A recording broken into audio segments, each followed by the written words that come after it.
तो आज मैं और मेरा बैग गया मिलन होटल बिरयानी खाने, क्योंकि आज मैं और मेरा दोस्त आ रहे हैं पोर्ट ब्लेयर से डिगलीपुर, वो भी बोट में। तो ऑटो लेकर हम सीधा पहुंचे हेडो जट्टी। अंदर जाकर देखा वहां कैमरा अलाउ नहीं था, तो हम अपना टिकट चेकिंग करा के सीधा पहुंच गए बोट जट्टी के अंदर, जहां सामने खड़ी थी एमवी सिंधु, जिसमें आज हम डिगलीपुर जाने वाले थे। बोट में पहुंचकर सबसे पहले अपने बंक में मैंने अपना सामान रखा और वापस चला गया बोट के ऊपर खुले इलाके में। थोड़ी देर में ही बोट जट्टी से दूर हटने लगा और जल्दी ही हम आ गए पानी के बीचों बीच, जहाँ थोड़ी देर बाद ही मेरे एक दोस्त की बकलोली शुरू हो गई।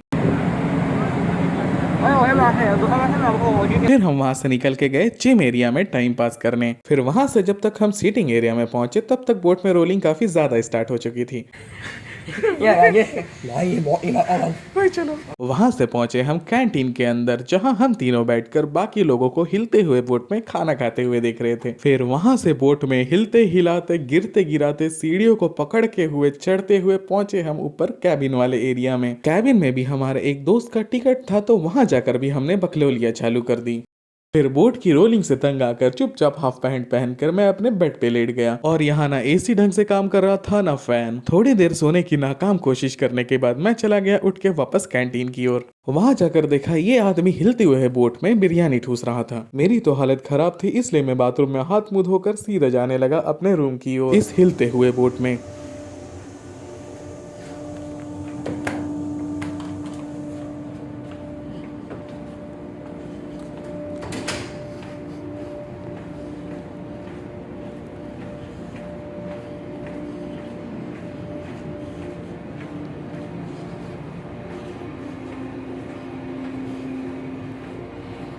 फिर कुछ देर और सोने की नाकाम कोशिश की, मगर फिर भी नहीं सो पाया, गर्मी इतनी ज्यादा थी। बाहर जाकर देखा बोट के सारे सेंट्रल एसीज तो ऑफ पड़े थे, तो मैं चला गया बोट के ऊपर वाले फ्लोर में सामने का नजारा देखने के लिए। तो ये हिलते हुए डोर जिसको बांध के रखा है, और मेरे चलने के तरीके से आपको पता ही चल गया होगा कि कितना ज्यादा रोलिंग हो रहा था बोट में। सामने जाकर कांच से बाहर सिर्फ लाइट ही दिखाई दिया, मगर बोट इतना ज्यादा कुदा रहा था कि मैंने डिसाइड किया कि मैं चलो वापस ही चलता हूँ। नीचे जाकर टाइम पास के लिए ये मैप देखा, जो मुझे घंटा भी समझ नहीं आया।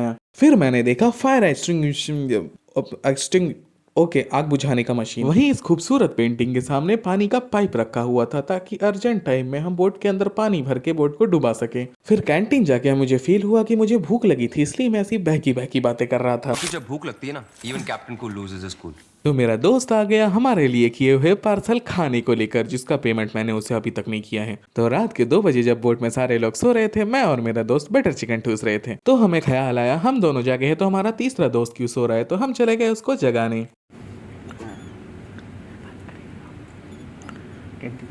और उसका रिएक्शन ऐसा था।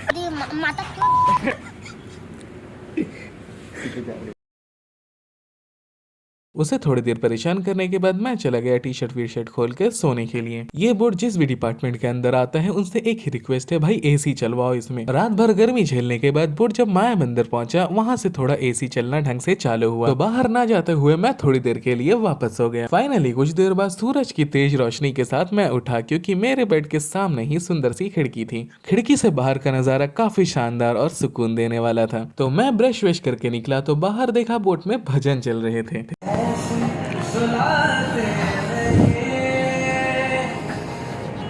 वहां से ऊपर बाहर की तरफ गया, तो बाहर का नजारा देखकर मजा ही आ गया। फिर देखा मेरे बकलोल दोस्त सुबह से ऊपर बैठकर नीचे पानी देख रहे थे, और ये घुसा फोन में। फिर मैंने भी थोड़ी देर खुला नीला समुंदर और दूर दिख रहे आइलैंड के नजारों का मजा लिया। फिर थोड़ी देर बस समुंदर देखने में इतनी भीड़ लग गई जितनी जेसीबी की खुदाई देखने में लगता है। ये समुंदर के बीच रहने वाले लोग ही समुंदर को देख रहे हैं। फिर मुझे एक आइलैंड के बीचों बीच एक मोबाइल का टावर दिखाई दिया, जिसके नीचे मेरा घर है। कुछ देर में ही हमारे बोट का जट्टी हमें सामने दिखने लगा। सामने जट्टी को देखकर सभी लोग अपने अपने कैबिन में जाने लगे अपना बैग पैकिंग करने, और मैं और मेरा दोस्त यहीं बैठकर इंतजार कर रहे थे, क्योंकि हमें पता था बोट को भिड़ने में काफी टाइम लगने वाला है। ये जो पानी के अंदर आपको खंबा दिख रहा है, ये हमारा जट्टी एक्सटेंड हो रहा है कार्गो शिप के भिड़ने के लिए। तो बोट के भिड़ते भिड़ते ही जट्टी में सीढ़ी भी आ गई, और यहाँ जट्टी में इतनी सारी गाड़ियां पैसेंजर्स को रिसीव करने आई हुई थी। तो अब जब सीढ़ी लगभग लग गई थी, तो मैं चला गया अपने बंक में अपने बैग को लेने के लिए। ऊपर आते हुए देखा सीढ़ी में तो लाइन लगी पड़ी है। फाइनली हम एग्जिट गेट तक पहुंच गए, और इस भीड़ से धीरे धीरे करके बाहर निकलने लगे। वहां से बोट को बाय करते हुए कंधे में बैग टंगा कर हम चल दिए जट्टी से बाहर, जहां एक ऑटो हमारा इंतजार कर रहा था। अब चलते हैं सीधे अपने घर की ओर। आज के वीडियो में बस इतना ही। आपको बोट जर्नी कैसी लगी जरूर बताना, मेरी तो हालत ही खराब हो गई।